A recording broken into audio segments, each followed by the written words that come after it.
Dipplin and Archaludon are Gen 8 beta Pokemon. That's my theory. That's my headcanon. Calling that, right? Kind of old news at this point. This was in August. Art director James Turner said 3 out of every 10 Pokemon drawn make it into the game, which was Sword and Shield at the time.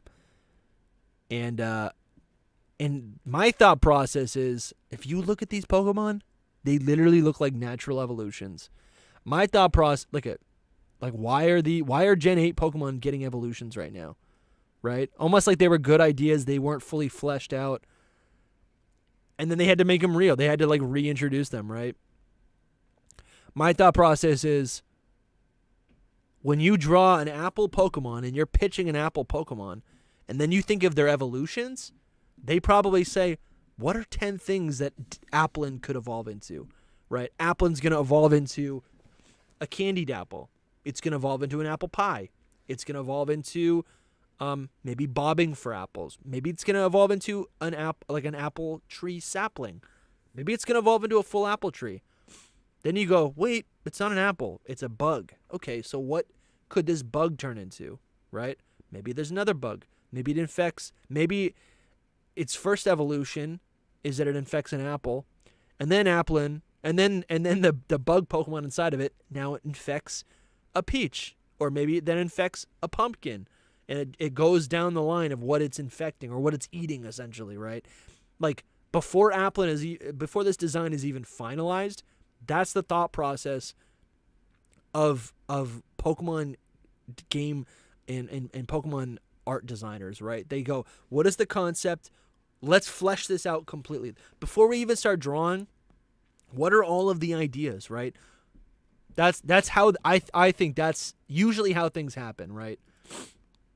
So my thought process is, great, we have Applin, right? And they decided, let's have Applin evolve into 2 different Pokemon, Appleton and Flapple, right? I'm really not a fan of Flapple. Over the years, I'm not really a huge fan of Appleton either.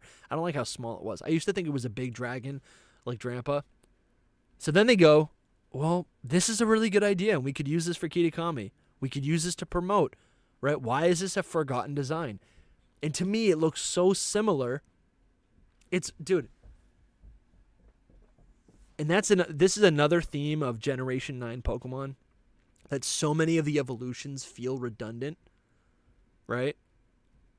And to me, this feels like whoever's in charge of the Gen 9 Pokemon was like, you guys didn't like this because it doesn't change too much, but guess what? We made Palmy, and we made Pomo, and we made Palmot, right? Shout out Bramtastic. And so what we're going to do is have Applin evolve into Dipplin, and they look identical, except Dipplin has a huge thing, a horn sticking out of its head, right? So that's like my main thought process. To me, these absolutely feel like Generation 8 beta Pokemon that were brought into fruition, right? Same thing with Archaludon. This honestly might not be the same. This one was a little bit more of a troll, because I think Duraludon is so overcomplicated. It feels like Archaludon was actually... It feels like Archaludon is a very specific design that is I don't know, maybe it could mean nothing. It looks like a stapler remover, but it could be right? Everyone was like, it's Bridges. It could be Bridges. I don't know. I really don't know. It could be Bridges.